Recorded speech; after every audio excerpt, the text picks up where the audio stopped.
بل یہاں پر میں 3 وظیفے ایسے بتاؤں گا انشاءاللہ جو ٹاپ آف دا لسٹ 3 وظائف ہیں مصیبت اور پریشانی میں تکلیف دور کرنے کے لیے، سنت وظائف آپ صلی اللہ علیہ وسلم کی طرف سے تعلیم فرمائے ہوئے.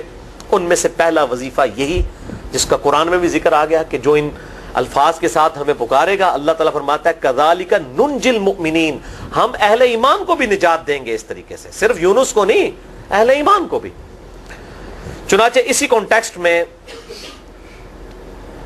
پہلا وظیفہ ہے یہ لا الہ الا انت سبحانک انی کنت من الظالمین کا. لیکن اس سے پہلے میں ایک امپورٹنٹ بات کروں دعا کے حوالے سے کہ دعا کی قبولیت کا ایک پروٹوکول بھی ہے. ویسے تو آپ مسئلہ 82 دیکھیں گے، اس میں نے اور باتیں بھی کی ہیں، ٹاپک دوسری طرف چلا جائے گا، لیکن انصاف ہے کہ میں اس چیز کو بھی ایڈریس کروں.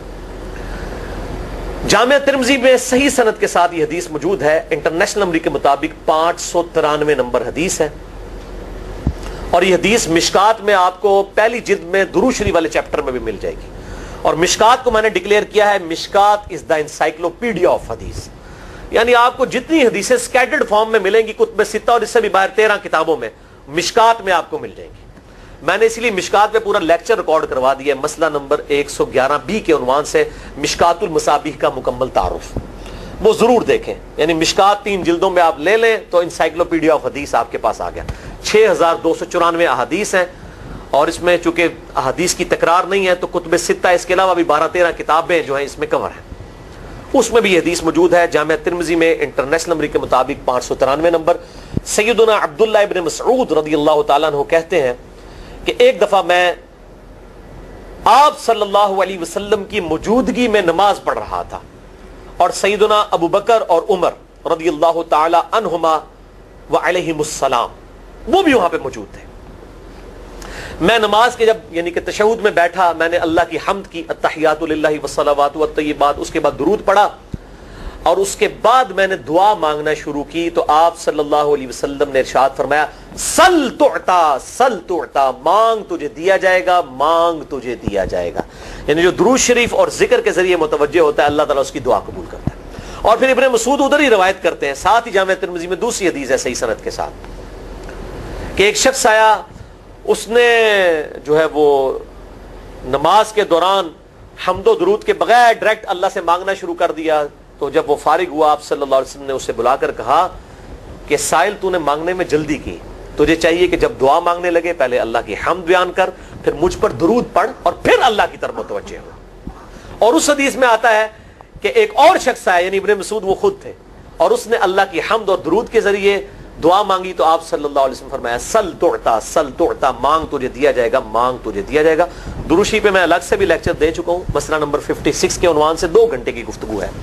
درود شریف کے صحیح فضائل اور صحیح احکام و مسائل بڑی ڈیٹیل کے ساتھ ہر اینگل سے درود شریف کے حوالے سے آپ کو وہ سمجھ لیں کہ انسائکلوپیڈیا ہے وہ لیکچر، مسئلہ نمبر 56 اہل سنت پاک.com پہ. تو دعا کے لیے حمد اور درود شریف ضروری. اس لیے دیکھیں نماز کی انٹلیکچوئل ترتیب ہے، آپ پہلے دعا کرتے ہیں التحیات للہ والصلوات والطیبات، اللہ کی حمد کرتے ہیں، پھر نبی صلی اللہ علیہ وسلم پر سلام عرض کرتے ہیں السلام علیکہ ایھا النبی، اس کے بعد آپ درود پڑھتے ہیں، اور اینڈ پہ آپ دعا مانگتے ہیں اللہم انی اعوذ بک من عذاب جہنم ومن عذاب القبر ومن فتنة المحیا والممات ومن شر فتنة المسیح الدجال. یا اللہم ربنا آتنا فی الدنیا حسنة وفی الآخرة حسنة وقنا عذاب النار. یا رب اجعلنی مقیم الصلاة ومن ذریتی ربنا وتقبل دعائی ربنا اغفر لی ولوالدی وللمؤمنین یوم یقوم الحساب. کوئی بھی دعائیں مانگیں، یہ بھی مانگیں جو میں وظائف بتا رہا ہوں، کیونکہ بخاری اور مسلم کی متفق علیہ حدیث ہے. مشکات میں آپ کو تشہد والے چیپٹر میں حدیث مل جائے گی کہ نماز میں تشہد میں درود کے بعد جو چاہو اپنے رب سے مانگو، یعنی عربی میں مانگنا ہوگا، دعائیں مانگے، دعائیں معصورہ کتاب السنت میں جتنی ہیں وہ مانگے. اس کے علاوہ بھی مانگ سکتے ہیں اگر الفاظ درست ہوں لیکن عربی زبان میں. تو یہ پہلا وظیفہ جامعہ ترمذی میں انٹرنیشنل نمبر کے مطابق 3505، مشکات میں 2292 نمبر یہ حدیث ہے. اور قرآن حکیم میں تو ہم پڑھ چکے ہیں سورۃ الانبیاء آیت نمبر 87 اور 88 میں آپ صلی اللہ علیہ وسلم نے ارشاد فرمایا کہ یونس علیہ السلام نے مچھلی کے پیٹ میں اپنے رب کو ان الفاظ کے ساتھ پکارا تھا لا الہ الا انت سبحانک انی کنت من الظالمین اور پھر آپ صلی اللہ علیہ وسلم نے فرمایا کہ جو کوئی شخص اپنے کسی بھی معاملے میں کسی بھی پریشانی میں اس دعا کے ذریعے اللہ کی طرف متوجہ ہو اللہ تعالیٰ اس کی دعا کو قبول فرما لیتا ہے. اور قرآن میں بھی آ گیا نا کذالک ننجی المؤمنین. اور کتنا بڑا فتویٰ آیا میرے بھائیوں سورہ صافات 143 144 فلولا انہ کان من المسبحین. اگر یونس ہمیں ان الفاظ میں ہماری تسبیح نہ کرتا للبث فی بطنہ الی یوم یبعثون, تو مچھلی کے پیٹ میں قیامت تک مچھلی کے پیٹ میں رہتا اگر اس طرح نہ ہمیں پکارتا. اس کی قبر مچھلی کا پیٹ بن جاتی.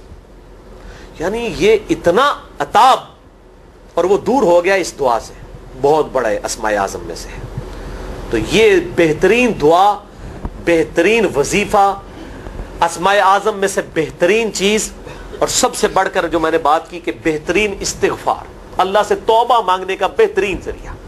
اور کس طریقے سے, اے اللہ تو پاک ہے نا, تجھ سے تو غلطی نہیں ہوگی, میں بندہ ہوں غلطی کروں گا, تو اللہ نے تو معاف کرنا ہے نا, کیونکہ جب بندے نے اپنی عاجزی کا اظہار کر لیا ہے اور اللہ تعالیٰ کو بتایا اللہ یہ تیری کوالٹی ہے, تو غلطی نہیں کرتا, تو میں تو انسان ہوں غلطی کروں گا. تو یہ ہے پہلا وظیفہ. دوسرا وظیفہ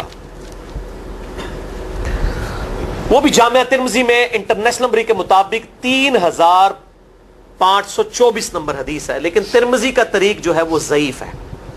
یہ میں پہلے بتا دوں, امام ترمذی نے ساتھ لکھا ہے یہ روایت کمزور ہے, لیکن ضروری نہیں ہوتی کہ روایت اگر ترمذی میں کمزور ہے تو کہیں اور وہ روایت صحیح نہیں موجود ہے. اس کی صحیح سند المستدرک للحاکم میں انٹرنیشنل نمبر کے مطابق 1862 نمبر موجود ہے, اور سنن نسائی الکبریٰ میں 10492 نمبر ہے, اور مشکات میں بھی 2454 نمبر حدیث ہے انٹرنیشنل نمبر کے مطابق. تو صحیح سند المستدرک للحاکم اور سنن نسائی الکبریٰ کے اندر موجود ہے. اور وہ وظیفہ ہے انس ابن مالک کہتے ہیں اور سعد ابن ابی وقاص کہتے ہیں رضی اللہ تعالی عنہما وعلیہم السلام, کہ آپ صلی اللہ علیہ وسلم کو جب کبھی کوئی تکلیف یا پریشانی پہنچتی تو آپ صلی اللہ علیہ وآلہ وسلم ہمیشہ ان الفاظ میں اپنے رب کو پکارا کرتے ہیں, یا حی یا قیوم برحمتک استغیث. اے خود سے زندہ ہر چیز کو تھامنے والے, میں تیری رحمت کے ساتھ تیری مدد کا سوال کرتا ہوں. استغیث بولیں گے نا الف کے ساتھ حمزہ کے ساتھ تو یہ سنگولر کا صیغہ ہوگا, اور اگر ہم بولیں گے نستغیث نون کے ساتھ تو یہ جمع کا صیغہ بن جائے گا. یہ میں اس لیے بتا رہا ہوں, لوگ پوچھ رہے ہوتے ہیں جی بعض جگہ لکھا ہوتا ہے جناب نستغیث, بعض جگہ لکھا ہوتا ہے استغیث, کیا کریے وہ نستغیث جمع کا صیغہ بنا لیا جاتا ہے. جیسے دعا ہے سنن ابی داؤد میں اللہم اجرنی من النار, لیکن اگر جمع کا صیغہ بنائیں گے تو اللہم اجرنا من النار ہو جائے گا. اس طریقے سے دعائے قنوت کے الفاظ ہیں اللہم اہدنی فی من ہدیت, تو جمع کا صیغہ ہوگا اللہم اہدنا فی من ہدیت. یہاں پر بھی ہے یا حی یا قیوم برحمتک استغیث سنگولر کا صیغہ, اور نستغیث پلورل کا صیغہ جمع کا صیغہ. کتنی بہترین دعا ہے, اے خود سے زندہ ہر چیز کو تھامنے والے, میں تیری رحمت کے ساتھ تیری مدد کا سوال کرتا ہوں. تو یہ بھی اسماء اعظم میں سے ہے. سنن نسائی الکبریٰ کے اندر صحیح سند کے ساتھ 10492 اور المستدرک للحاکم میں 1862 نمبر. اب یہاں پہ میں ایک ضمناً بات بتا دوں سنن نسائی الکبریٰ کے بارے میں, چونکہ اکثر لوگ پوچھتے ہیں. میرے بھائیو, ایک سنن نسائی وہ ہے جو کتب ستہ میں ہم پڑھتے ہیں, اس میں یہ کتاب لکھی ہے امام احمد بن شعیب نسائی رحمہ اللہ تعالی المتوفی 303 ہجری. کتب ستہ میں یہ ویسے 5ویں نمبر پہ گنی جاتی ہے, لیکن بخاری اور مسلم کے بعد دنیا میں سب سے صحیح ترین کتاب سنن نسائی ہے, سب سے کم ضعیف حدیثیں اس کے اندر ہیں. بخاری مسلم کے بعد تیسرا نمبر اس کتاب کا ہے. دنیا کی کوئی حدیث کی کتاب بخاری مسلم کے بعد صحیح نہیں ہے جتنی سنن نسائی ہے. سنن نسائی جو ہمارے پاس کتب ستہ میں ہے نا, اس میں ہے 5761 احادیث انٹرنیشنل نمبر کے مطابق, اور یہ ساری انٹرنیشنل کتابیں عربی میں, انگلش میں اور اردو میں ہماری ویب سائٹ اہلسنتپاک.com پہ فری اس کا PDF موجود ہے, آپ ڈاؤن لوڈ کر سکتے ہیں. 5761 احادیث ہیں اس سنن نسائی میں جو ہمارے پاس ہے. اسے ویسے ٹیکنیکل لینگویج میں کہا جاتا ہے سنن نسائی الصغریٰ, چھوٹی سنن نسائی, کیونکہ امام نسائی نے یہ کتاب نہیں لکھی تھی. امام نسائی نے کتاب لکھی تھی سنن نسائی الکبریٰ, بڑی سنن نسائی، اور اس میں حدیث ہیں انٹرنیشنل نمبر کے مطابق 11,770، بخاری مسلم سے بھی زیادہ حدیث ہیں اس میں. لیکن یہ امام نسائی کے ایک شاگرد تھے امام ابن السنی، انہوں نے اس کو مختصر کر کے نا چھوٹی کتاب بنا دیا، اور اب پبلک میں یہی چھوٹی کتاب مشہور ہے. اس کی وجہ سے جب ہم سنن نسائی الکبریٰ کا آپ مشکات میں دیکھیں گے نا تو وہ فرق نہیں کرتے ہیں. جب وہ سنن نسائی کا حوالہ دیتے ہیں نا تو آپ کو نسائی میں وہ ملے گا بھی نہیں، وہ الکبریٰ میں ہوتا ہے، کیونکہ وہ اس تفریق کو مانتے نہیں، وہ تو سنن نسائی الکبریٰ کو سنن نسائی مانتے ہیں. جبکہ ہماری پبلک جو ہے وہ سنن نسائی، وہ میں اب حوالہ دے رہا ہوتا ہوں کہ جی سنن نسائی الکبریٰ میں 9,928 نمبر حدیث ہے کہ جو آیت الکرسی پڑھ لے فوراً بعد کسی بھی نماز کے فرض کے فوراً بعد تو مرتے ہی جنت میں داخل ہوگا. تو لوگ کہتے ہیں جناب نسائی تے حدیث ہیں جناب 5,761 نے، تسی 9,928 کی تمہیں دس دیو. تو میں ساتھ حالانکہ بول رہا ہوتا ہوں سنن نسائی الکبریٰ، میں نے کبھی اس کے بغیر نہیں بولا. تو الکبریٰ سے آپ کا دماغ تو کام کرنا چاہیے، الکبریٰ کیوں بول رہا ہے ساتھ؟ کوئی یہ صغریٰ بھی ہے جس کی یہ الکبریٰ ہے بڑی، اور ہمارے گرین کارڈ میں یہ وظیفہ لکھا ہوا ہے الکبریٰ کے ساتھ. اسی طریقے سے جو میرا وہ واقعہ کربلا کے اوپر 150 اسناد پر مشتمل پمفلٹ ہے، ریسرچ پیپر نمبر 5B واقعہ کربلا کا حقیقی پس منظر 72 صحیح الاسناد احادیث کی روشنی میں. 72 کا تو ٹائٹل ہے شہدائے کربلا کی نسبت سے، احادیث اس میں 150 ہیں. اس میں اکثر حدیثوں کے حوالے میں نے سنن نسائی الکبریٰ سے دیے ہوئے ہیں. وہ لوگ کہتے ہیں مل ہی نہیں رہی ہے، تو میرے بھائی وہ سنن نسائی الکبریٰ آپ کے پاس ہوگی تو آپ کو ملے گا نا. تو سنن نسائی الکبریٰ الگ سے وہ اصل کتاب ہے، اس میں سے سنن نسائی الصغریٰ بنائی گئی ہے. اسی سنن نسائی الکبریٰ کا چیپٹر ہے خصائص علی، جس میں 194 حدیث ہیں سیدنا مولا علی رضی اللہ تعالیٰ عنہ علیہ السلام کی شان میں. امام نسائی نے ناسبیوں کے خلاف وہ کتاب کا وہ چیپٹر لکھا، وہ خصائص علی چیپٹر ہے سنن نسائی الکبریٰ کا. اس طریقے سے فضائل صحابہ بھی امام نسائی کی جو کتاب ہے وہ بھی اسی کتاب کا چیپٹر ہے. اسی طریقے سے عمل الیوم واللیلہ، صبح و شام کے جو اذکار ہیں وہ چیپٹر بھی اسی سنن نسائی الکبریٰ میں سے ہے. اسی میں یہ وظیفہ ہے کہ جو آیت الکرسی فرض نماز کے فوراً بعد پڑھتا ہے تو مرتے ہی جنت میں داخل ہوگا. میں نے اس کتاب کے اس چیپٹر کا حوالہ نہیں دیا، وہ الگ سے بھی چیپٹر چھپا ہوا ہے، جس طرح خصائص علی الگ سے ہے، فضائل صحابہ الگ سے ہے. خصائص علی تو ہمیں ہماری ویب سائٹ پہ بھی موجود ہے اہل سنت پاک.com پہ. فضائل صحابہ بھی اردو ترجمے اور تحکیم کے ساتھ چھپ چکی ہے. اور یہ عمل الیوم واللیلہ، دن رات کے جو اذکار ہیں، یہ بھی الگ سے عربی میں چھپی ہوئی ہے. تو میں اس کا حوالہ نہیں دیتا، میں سنن نسائی الکبریٰ کا کہتا ہوں 9,928 آیت الکرسی کا وظیفہ. تو یہ سنن نسائی الکبریٰ کا میں نے حوالہ دیا ہے یا حی یا قیوم برحمتی کا استغیث 10,492 صحیح طریق ہے. بعض اوقات کسی ایک کتاب میں ضعیف، ترمذی کا اس کا طریق جو ہے وہ ضعیف ہے. سنن نسائی الکبریٰ اور المستدرک للحاکم کا طریق جو ہے وہ بالکل صحیح ہے. جس طریقے سے سنن ابی داؤد اور سنن ابن ماجہ میں کتاب النکاح چیپٹر میں حدیث ہے، اگر میں سجدہ جائز سمجھتا تو بیویوں کو کہتا کہ اپنے خامدوں کو سجدہ کریں اس حق کے سبب جو اللہ نے ان کو دیا ہے. تو ابو داؤد اور ابن ماجہ کی روایت ضعیف ہے، اس میں شریک القاضی مدلس ہے اور ان سے روایت کر رہے ہیں، اور مدلس کی ان والی روایت سما کی تصریح کے بغیر ضعیف ہوتی ہے. لیکن ہم اس حدیث کو صحیح کہتے ہیں کیونکہ اس سما کی تصریح سنن البہیقی کے اندر موجود ہے الکبریٰ میں. تو ہم پھر اس کی بنیاد پہ کہتے ہیں چونکہ وہاں پر صحیح لہذا اس کو ہم کہتے ہیں شواہد کی بنیاد پہ صحیح. یہ میں آپ کو ٹیکنیکل چیزیں بتا رہا ہوں، یہ وہ چیزیں جو آپ کے کئی وہ جو بڑے بڑے علماء پڑھ کے فارغ ہوتے ہیں ان کو بھی یہ باتیں نہیں پتہ ہوتی ہیں. وہ کہتے ہیں جناب آپ کتوں پڑھے ہو، اور میں کہنا پائی میرے آئنسٹائن تے نیوٹن کو کسی مدرسے تو پڑھنے کی ضرورت نہیں ہوتی. نیوٹن 8ویں کلاس ہی نسیا ہوا ہے، آج نیوٹن ہوتے PhD ہوتی فزکس تھی. مجھے غامدی صاحب کا جملہ یاد آیا، ان سے کسی نے پوچھا کہ یہ جو روایتی علماء ہیں اور مولانا مودودی آپ ان کو کیسے دیکھتے ہیں؟ ان کا روایتی علماء جو ہیں یہ تو مدرسوں کے اسٹوڈنٹس اور فاروق تحصیل ڈگری ہولڈر ہیں، اور مودودی صاحب جو ہیں ان کی مثال تو آئنسٹائن اور نیوٹن والی ہے، ان کے اوپر PhDs ہوتی ہیں. یہ گاڈ گفٹڈ صلاحیتیں ہوتی ہیں. ان مدرسوں کی آؤٹ پٹ مودودی صاحب اور ڈاکٹر اسرار، ڈاکٹر ذاکر نائک اور احمد دیدار صاحب تو نہیں ہو سکتے. یہ گاڈ گفٹڈ صلاحیتیں ہوتی ہیں. تو میں اس لیے ساتھ ساتھ کلیئر کر رہا ہوں تاکہ یہ جو ایمبیگوٹیز آتی ہیں اس حوالے سے وہ کلیئر ہو جائیں. بہرحال یہ دوسرا وظیفہ ہو گیا. اب تیسرا وظیفہ جو ہے کمال وظیفہ، صحیح بخاری میں موجود ہے انٹرنیشنل نمبر کے مطابق 4,563 نمبر. ابن عباس رضی اللہ تعالی عنہما کہتے ہیں وعلیہم السلام، وہ کہتے ہیں کہ سیدنا ابراہیم علیہ السلام کو جب آگ میں پھینک رہے تھے نا تو ابراہیم علیہ السلام نے اس وقت کہا تھا حسبنا اللہ و نعم الوکیل، ہم نے اللہ ہی پر بھروسہ کیا اور وہی بہتر کارساز ہے.